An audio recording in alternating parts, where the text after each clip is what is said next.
So the inspiration for this class was a recognition, especially thanks to our neighbors to the south and the tariffs, that there are all sorts of challenges this year on top of the regular inflation, and there was a lot of panic in various chat rooms about, well, what are we going to cook for Pesach? What can we do? So I said, okay, I want to try and develop a series of classes that are going to allow us to cook foods for Pesach, which from local ingredients that are not specialty ingredients, things that like fruits, vegetables, and maybe some other things that you can get reasonably readily without inflated prices that are going to be good for Pesach.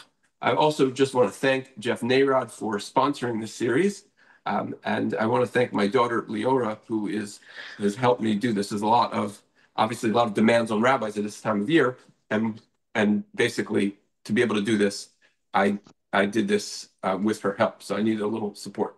Before I get to any recipes, what I want to do first is teach you something very unique. These are sweetie grapefruits, found them in Costco. Now, here's the problem. It was a big sign that says product of Israel. These come from Israel. Now, part of the problem of things that come from Israel is they do not have truma and maaser taken. Well, we don't know if they have truma and maaser taken. And so there's a whole procedure to do this. And so I've weighed these out beforehand, and it's about 2,550 grams. And we're going to see why that's important. The first thing you're going to need to do is you need to take just a little bit more than 1% of the total fruit that you're going to take this off for. The produce, there are laws, as you may know, of truma, a gift to a kohen, maaser, a gift to that goes to the Levi, and various other kinds of tithes. And so you need to be able to take those off. So this is about 316 grams, each one of these. So I'm going to need about 250, 1%, no, I'm going to need about 25 grams out of this. So let's see, 25 grams out of 300, just take a nice good wedge. Hopefully this is going to be enough. You don't want to take too much because it's going to be wasted. I'm going to weigh this out. It's 19 grams, so let me take a little bit more. We're now 29, good. We're over 1%, perfect. So I'm going to take this much, and I'm going to say the following. And this is a declaration, we'll post this on our website. This particular language I got from the Orthodox Union. The COR has a similar one.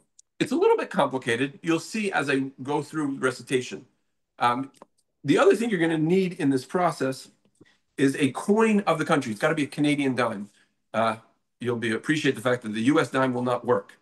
It needs to be a Canadian coin. The halacha is it has to be a coin of your country, and it has to have real metal in it. So the Canadian dime actually works for this. And so with a Canadian dime, the fruit cut, and the following statement, you will be all set. And this is what you say. The amount of the northmost part of the separated portion, which is greater than 1% of the total amount of produce, shall be truma gedola. Truma gedola is the truma that goes to the kohen. The remaining part of the separated portion, plus an additional 9% of the northmost side of the produce, shall be maaser rishon. That's the part that goes to the Levi. The part of the separated portion that was previously designated maaser rishon shall be trumat maaser, because the Levi needed to give also to the kohen. So we've also taken care of his portion. 10% of the remaining produce on the south side shall be either maaser sheni in those years or maaser ani in accordance with the year of the Shemitah cycle during which the produce was grown. If the 10% of the southern side is maaser sheni, it should be redeemed by transferring its kedusha calculated at its value plus 25% to the kohen. If the produce is neta ravai, it should be redeemed by transferring its kedusha calculated at its value plus 25% to the kohen. This should be double wrapped in maybe paper bag, then put it in compost. And this coin you cannot use this coin anymore. So the recommendation is that we drop this coin down a storm drain. And if you feel very guilty about that, you should know that, in the Trevi fountain or various other fountains around the world, there are plenty of coins. And now these grapefruits are perfectly good to use. We can support Israel. take the grapefruits and enjoy these cuties. Okay, so that is number one. Sweeties. Sweeties, sorry. Sweeties. That is number one. Okay. What's the first thing we're going to make tonight in our Passover ready ingredients dishes? So first thing we're going to make tonight is we're going to make salmon carpaccio. This is something that I've loved for a long time. It used to be a beautiful restaurant in New York called Va Bene, and Sorrel and I loved it.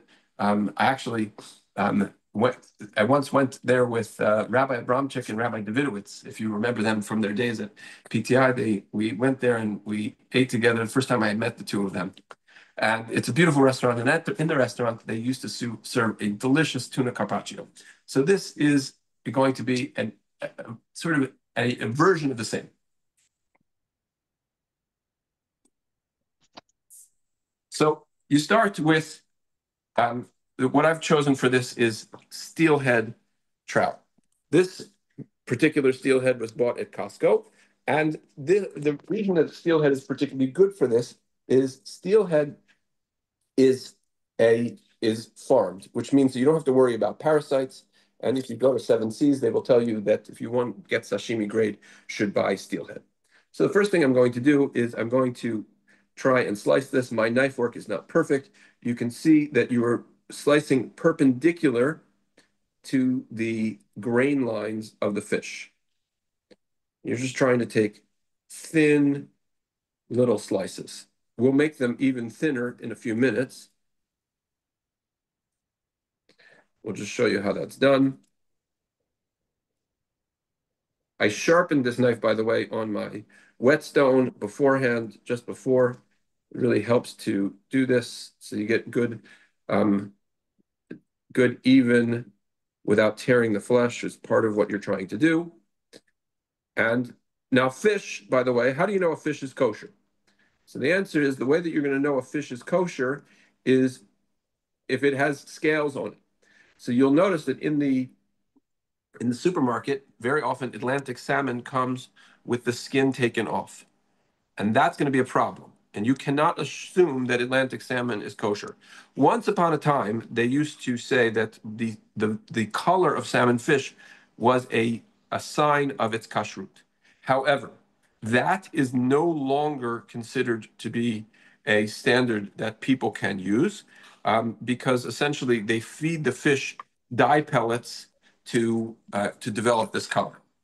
So you do need to find the skin on the fish. You obviously would prefer to have it with not prefer. You really need to have it with its scales on. You can wash it. You run the knife over it just slightly to take off any little bits of what might be a residue from the knife. Although my suspicion is that most of these are trimmed in large batches with the fish of the same type, because once again, this is a farmed fish, and the fish will come in large batches. Now, people need to understand something about my level of skill. I feel like I'm reasonably good on taste. I am really bad on presentation. I am not the guy that you are going to go to ask to make a pretty platter. So I'm going to do my best. He is not on the garnish station at a Michelin star restaurant. That's right. I'm not on the garnish station at a Michelin star restaurant. So we're going to see how good I do by the end. Here, we're going to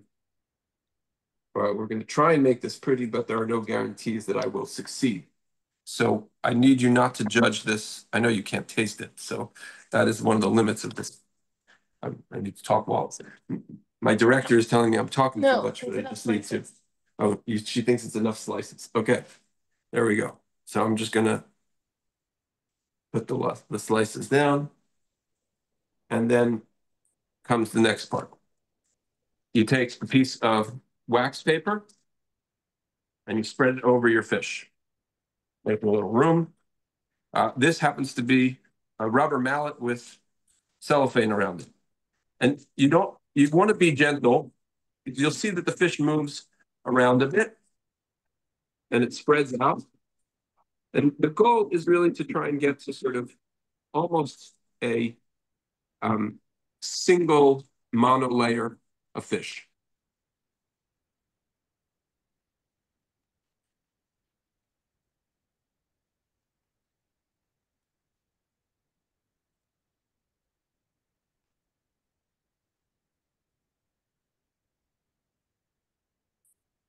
Rabbi, Yes. the mallet you're using, this is Myra. Hi, The Myra. mallet you're using, is it meant for food? No, it's not a food mallet at all. You get this at Home Depot. It's a standard rubber dead blow mallet. Oh, But okay. I wrapped it in Plastic, what's it called? Resinite. But the metal one should work too, right? Yeah, I mean a meat tenderizer would work as well. I like this a little bit better just in terms of its weight and whatnot. I guarantee this is cheaper than buying one at a food store.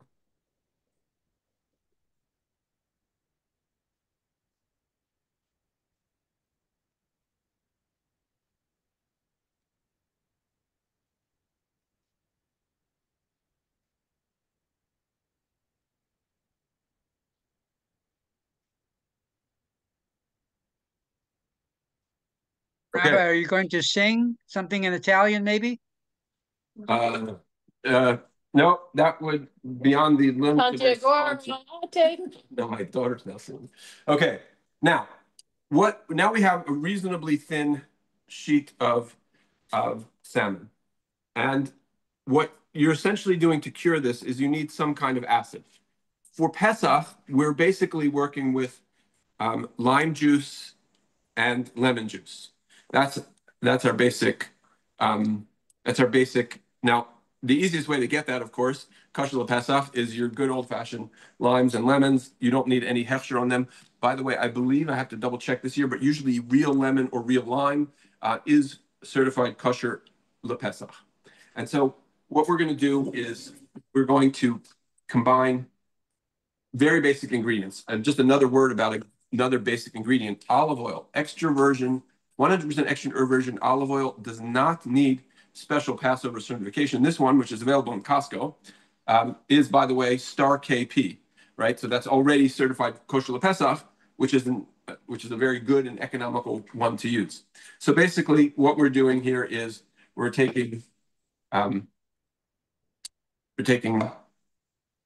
little bit. I like to combine my lemon juice and my lime juice. A little bit of lime, a little bit of lemon juice, and we are also going to add a little honey for sweetness. And we are going to add some olive oil. I am not a big proportions person. I'm kind of like, you put it together, you taste it. Does it taste right?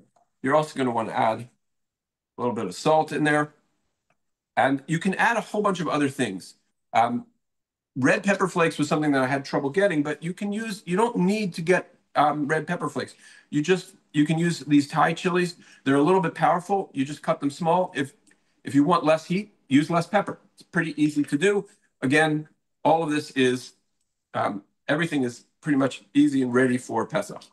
Okay, so shake this up. I like using one of these just because it helps me control the amount that is coming out. And I'm just going to put a thin layer of this onto my fish. And then we're going to use a back of a spoon. A brush would even be better if you have one that is, parov, or, if you're making milchiks or fleishiks, obviously that would be a good way. And you'll see that the color of the fish is about to change a little bit. Okay.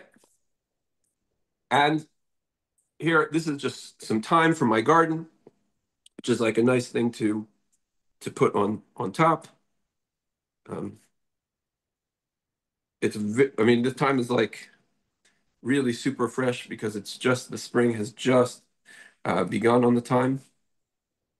And another thing that maybe I would do, especially is if you have basil. Basil's a great addition, especially given what I'm about to do next with it, which is we're going to put a little bit of can put some. You can serve it with some mango on top, and you get the fruit and the fish. The fish has sort of a nice luxurious fat content to it, and oh, Leora, I need the look at the arugula. Is it over here?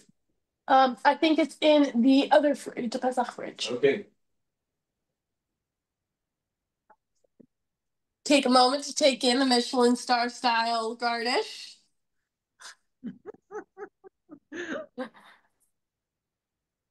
Is it going to remain on this wooden board? So he'll sometimes like plate it, like really nice on little plates and do like a circular thing. You can get creative with it. You can, plan them out in nice ways. He's just kind of throwing it together for the sake of time. But Yes. if you look up Carpaccio online, you'll see more creative ways of plating. But this is nice. It's yeah, like a charcuterie board for fish. Right, and you can prepare this Shabbat morning, Yom Tov morning. This is also good for the afternoon before Pesach. This is a really nice way to amuse-bouche your Pesach Seder. Exactly.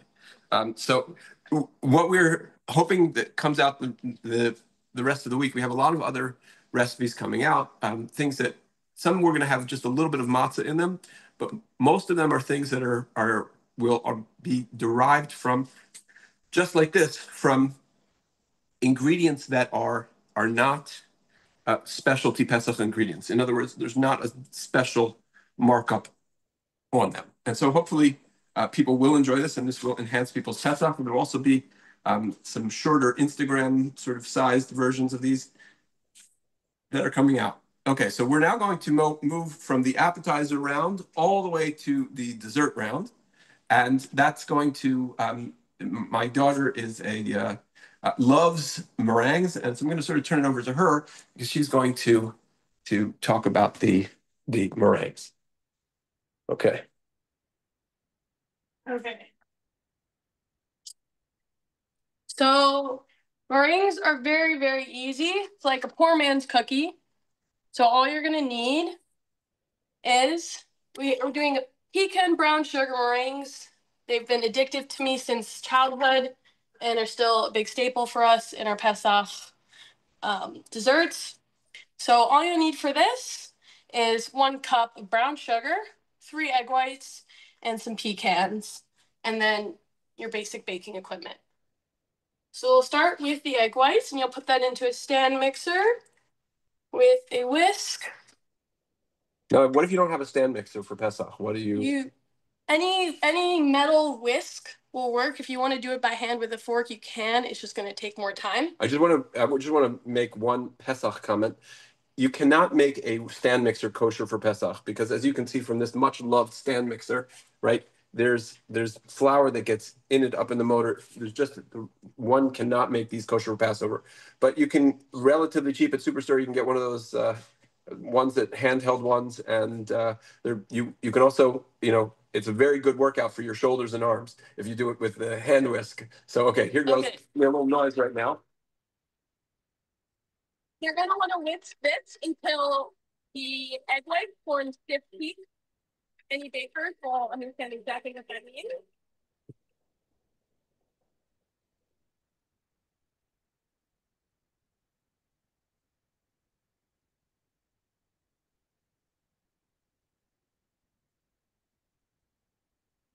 So while it's forming stiff heat, I don't know. Hopefully, people can hear me. But just gonna come back over here to the Carpaccio. I just want to give people just a couple other, guess, kosher tidbits for this time of year.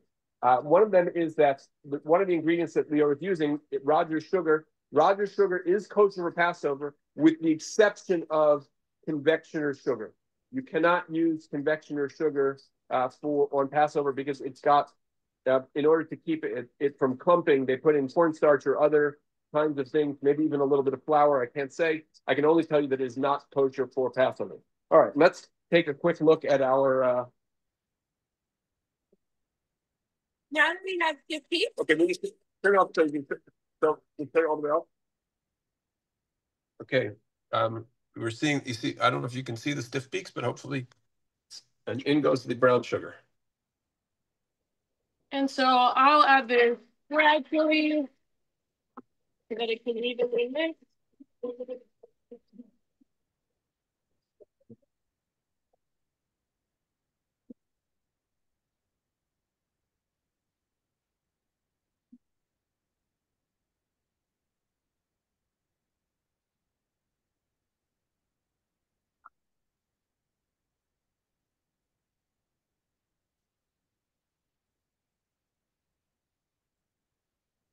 I'm gonna get out your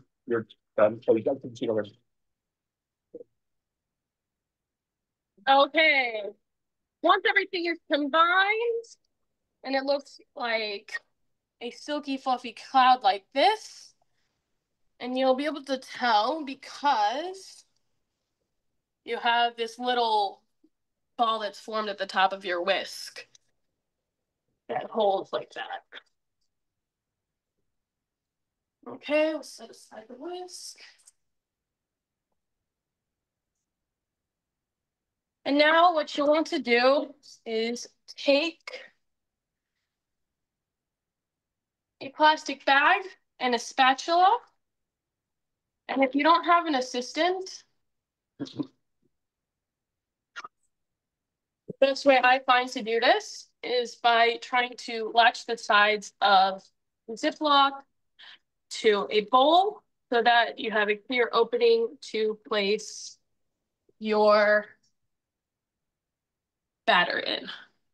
And then we're just going to carefully scoop that into our piping bag. Any Ziploc bag works. You don't need designated piping bags, although they are helpful if you want cute design. Step back for a second so I can see the rest of this.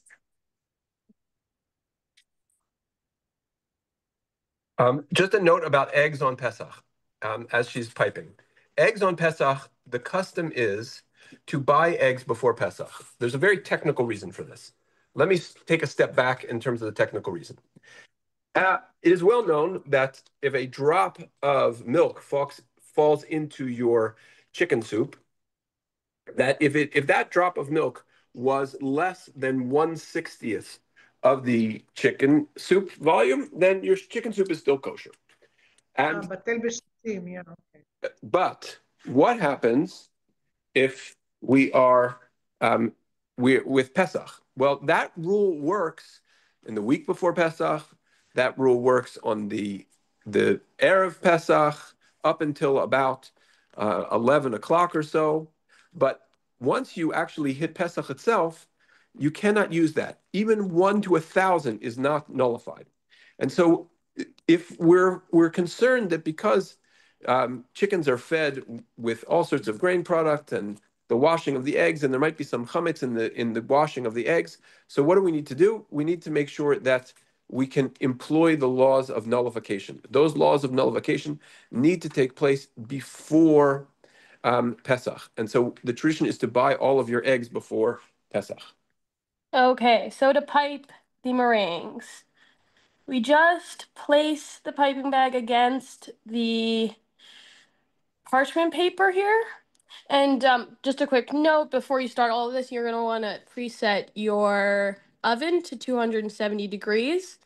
And as you can see, I'm just kind of doing a pushing motion. I'm holding the bag so that all of the batter is going down towards the tip and then squeezing and moving in circular motions while moving slightly upwards to form the cookies. Now, as you get more skilled than I am, they will look better than these. Please forgive me. I think she's very skilled. That was a good one. You're biased. Although I have to say, Sorel is maybe even a little better at this. Sorel's way better at this. Circle.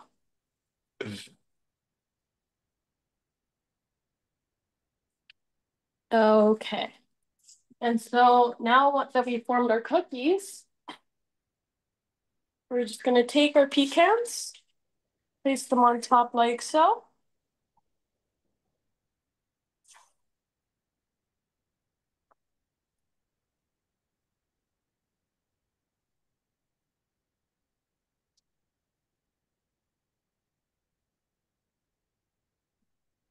And that's how they look before they'll go into the oven.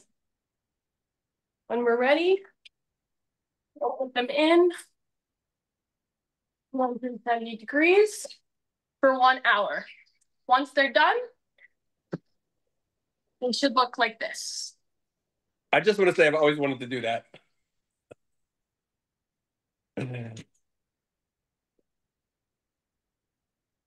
And then you have these mouth-watering pecan brown sugar meringues that are basically equivalent to crack.